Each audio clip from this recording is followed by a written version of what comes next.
விருதுநகர் மாவட்டம் கிருஷ்ணன் கோவிலில் கல்வி பணியில் கடந்த 34 ஆண்டுகளாக சிறப்பாக சேவையாற்றி வரும் VPMM கல்வி நிறுவனங்கள், கலை மற்றும் அறிவியல் கல்லூரி, பொறியியல் கல்லூரி, நர்சிங் கல்லூரி, கல்வியியல் கல்லூரி உள்ளிட்ட பல்வேறு கல்வி நிறுவனங்கள் ஒரே வளாகத்தில்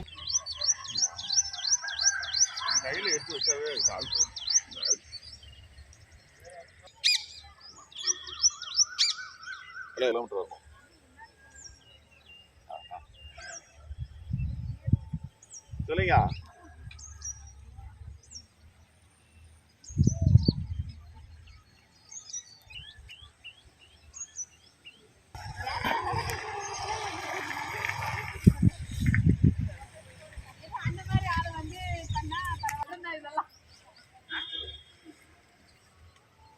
சாமியே சொன்ன மாதிரி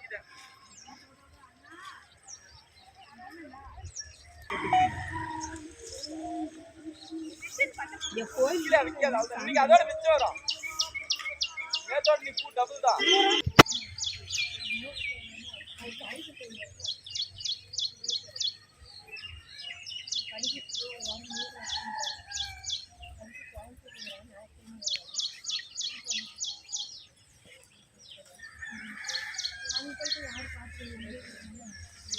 சந்தம்பட்டி கிராமம், கொல்லம்பட்டி ஊராட்சி, போச்சம்பள்ளி தாலுக்கா, பர்கூர் ஒன்றிய, கிருஷ்ணகிரி மாவட்டம். எங்கள் ஏரியாவில் பார்த்தீங்கன்னா ஆரம்ப காலத்தில் நாங்கள் மா, நெல், கரும்பு அது மாதிரி பண்ணிட்டு இருந்தோம். இப்போ வறட்சியின் காரணமாக குண்டுமல்லின்ற ஒரு மலர் சாகுபடிக்கு கடந்த 10 ஆண்டுகளாக எங்கள் ஏரியாவில், எங்கள் பஞ்சாயத்து, பக்கத்து பஞ்சாயத்தெல்லாம் சாகுபடி செய்துட்டு இருக்கிறோம். குறைஞ்சது குள்ளம்பட்டி, அந்த பெருகோப்பனப்பள்ளி, மத்தூர் சுற்று வட்டாரத்தில் சந்தூரில் பார்த்தீங்கன்னா குறைஞ்சது ஒரு 10,000 ஏக்கருக்கு மேலே நாங்கள் குண்டுமல்லி சாகுபடி செய்துட்டு வரோம். எங்களுடைய பிரதான தொழிலே அதுதான்.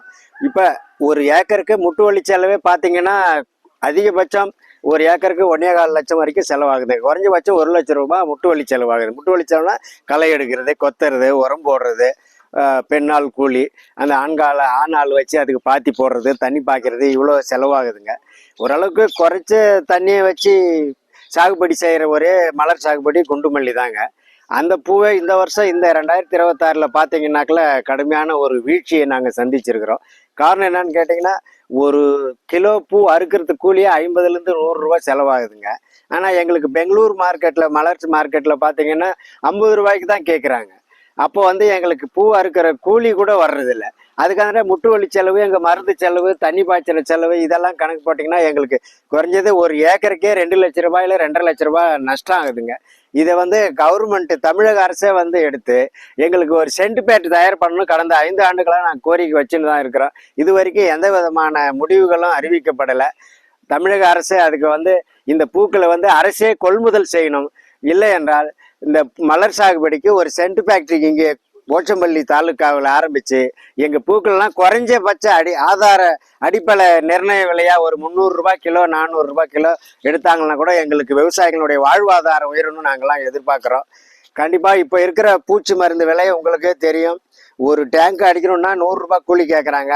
கூலியே 100 ரூபாய். அந்த மருந்து செலவு பார்த்தீங்கன்னா கெமிக்கல்லாம் 200 ரூபாய், 500 ரூபாய். ஒரு பவுச்சு 2 ml அந்த ஒரு ஷேஷட் அப்படிங்கிற ஒரு மருந்து 2 ml 500 ரூபாய், 1000 ரூபாய் ரேட்டெல்லாம் போகுதுங்க. அது ஏக்கரா கணக்கில் அடித்தா எங்களுக்கு எவ்வளோ செலவாகும்னு பாருங்கள். எங்களுக்கு பூக்கள் அறுக்கிறதுக்கு கூலி ஆட்களும் வரதில்லை. காரணம் என்னன்னு கேட்டிங்கன்னா, இப்போல்லாம் ஏரி அந்த 100 நாள் வேலை திட்டம் வந்ததுனால பெண்கள் எல்லாம் அதை நோக்கி போயிடுறாங்க. இங்கே காலையிலேருந்து சாயங்காலம் வரைக்கும் நாங்களே பொண்டு புள்ளையெல்லாம் அடிபட்டு உதப்பட்டு பல்லு கூட விளக்காமல் மூஞ்சியும் கழுவாமல் எந்த சாப்பாடு தண்ணி கூழு தண்ணி கூட இல்லாமல் பூ அறுத்து போட்டால் பெங்களூரில் 40 ரூபா 50 ரூபாய் கேட்குறாங்க. ஒரு பூவுக்கு லக்கேஜே இங்கேருந்து பெங்களூருக்கு 15 ரூபாய் கேட்குறாங்க, 20 ரூபாய் கேட்குறாங்க. அறுப்பு கூலி 100 ரூபாய் கேட்குறாங்க. பூவே 50 ரூபாய் விற்றா எவ்வளோ நஷ்டம்னு எங்களுக்கு நீங்களே கணக்கு போட்டுக்காங்க. குறைஞ்சது அறுப்பு கூலியிலேருந்து கணக்கு போட்டால் எங்களுக்கு கிலோவுக்கு 150 ரூபாய் நஷ்டம் ஆகுது. ஆனால் அடிப்படை விலையே நாங்கள் 300-200 விற்றாதான் எங்களுக்கு முதலாவது ஆகும். இதை தமிழக அரசு முன்னெடுத்து கவனத்துக்கு கொண்டு கண்டிப்பாக எங்கள் ஒரு 10,000 குண்டுமல்லி விவசாயிகளுக்கு ஒரு வாழ்வாதாரத்தை நீங்கள் உயர்த்தணும்னு சொன்னால் சென்ட் ஃபேக்டரி ஆரம்பிக்கணும். இல்லைன்னா பூவே அரசே குறைஞ்சது 400 ரூபாய் 500 ரூபாய் கிலோவுக்கு எடுத்தால் மட்டும்தான் எங்களுடைய வாழ்வாதாரம் உயரும். எங்கள் பிள்ளை குட்டிகளை நாங்கள் வளர்க்க முடியும். ஆடு மாடு வளர்க்க முடியும், பசங்களை படிக்க வைக்க முடியும், பிள்ளைங்களுக்கு கல்யாணம் பண்ணோன்னா கூட எங்களுக்கு 10-5 தேவைப்படுது இல்லைங்களா? இப்படி நஷ்டப்பட்டா நாங்கள் என்ன பண்ணுறது? விவசாயிகள் தற்கொலைக்கு தான் தள்ளப்படணும். ஏற்கனவே புள்ளி விவரம் சொல்லுது, ஒரு நாளைக்கு வந்து 2 விவசாயி தற்கொலை பண்ணிக்கிறான் அப்படின்ற மாதிரி தமிழக சட்டமன்ற உறுப்பினர் மதிப்பிற்குரிய சௌமியா அன்புமணி மேயர் அவர்கள் வந்து சட்டமன்றத்திலே பேசியிருக்கிறாங்க. இது புள்ளி விவரமான உண்மை. இந்த நிலைமைக்கு எங்களை தள்ளாம இந்த அரசாவது ஒரு நடவடிக்கை எடுத்து எங்களுக்கு ஊக்கத்தொகை கொடுத்து இந்த குண்டுமல்லிக்கு ஒரு வாழ்வாதாரத்தை கொடுக்கணும்னு நான் கண்டிப்பா எதிர்பார்க்கிறோம்.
சூடுல காத்தோடது நல்லா இருக்குண்ணா. அது கேட்கறேன். அது ராத்திரி எல்லாம் நாங்களே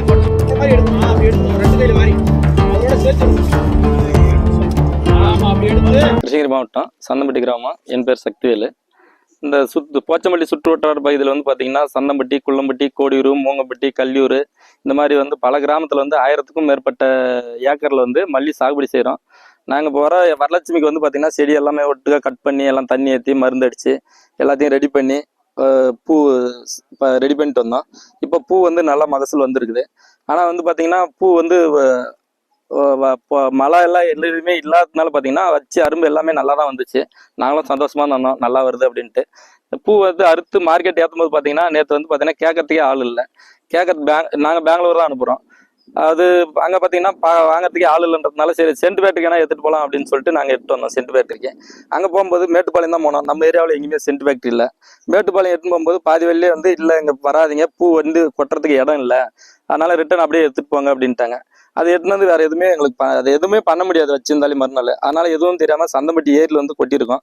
இதனுடைய மதிப்பு இன்னைக்கு வந்து பார்த்தீங்கன்னா 200 ரூபா அப்படின்னு வாங்கினாங்க. அந்த மதிப்பு பார்த்தீங்கன்னா 4 லட்ச ரூபா ஆகுது. ஆனால் இதே போன ஆண்டு பார்த்தீங்கன்னா இந்த சராசரி 1000 ரூபாய் விற்றுது. 2000 ரூபா கூட வரலட்சுமி 2000 ரூபாய் விற்றுது. ஆனால் சராசரி எங்களுக்கு 1000 ரூபாய் கிடைச்சிது. அப்படி பார்க்கும்போது பார்த்தீங்கன்னா இது வந்து 20 லட்ச ரூபாய் மதிப்பு இன்னைக்கு. இந்த விவசாயிகளுக்கு வந்து இது வருஷம் இது ஒரு பெரிய இதாகவே இருக்குது, சவாலாகவே இருக்குது. எங்களுக்கு போச்சம்பள்ளி சிப்காடு பகுதியில் வந்து ஒரு சென்ட் ஃபேக்ட்ரி இருந்துச்சுன்னா எங்களுக்கு இந்த மாதிரி பூ வந்து அழியாது, நிரந்தரமாக எங்களுக்கு ஒரு ஸ்டாண்டர்டாக ஒரு விலை கிடைக்கும். இது மட்டும் இல்லை, காவிரி பிரச்சனை எப்பப்போ நடக்குதோ அப்போல்லாம் தமிழர் வண்டி வந்து கர்நாடகா பார்டரில் விடுறதில்ல. அப்பயும் வந்து பார்த்தீங்கன்னா நாங்கள் இந்த மாதிரி தான் பூ கொண்டு வந்து எல்லாம் ஏரிலையும் கொட்டிலையும் குளத்துலையும் கொட்ட வேண்டியதாக இருக்குது. அதனால் தமிழக அரசு வந்து போச்சம்பள்ளி சிப்காட்டு பகுதியில் வந்து ஒரு சென்ட் ஃபேக்ட்ரி கட்டி கொடுத்ததுன்னு விவசாயிகள் சார்பாக நாங்கள் ஒரு கோரிக்கை வைக்கிறோம்.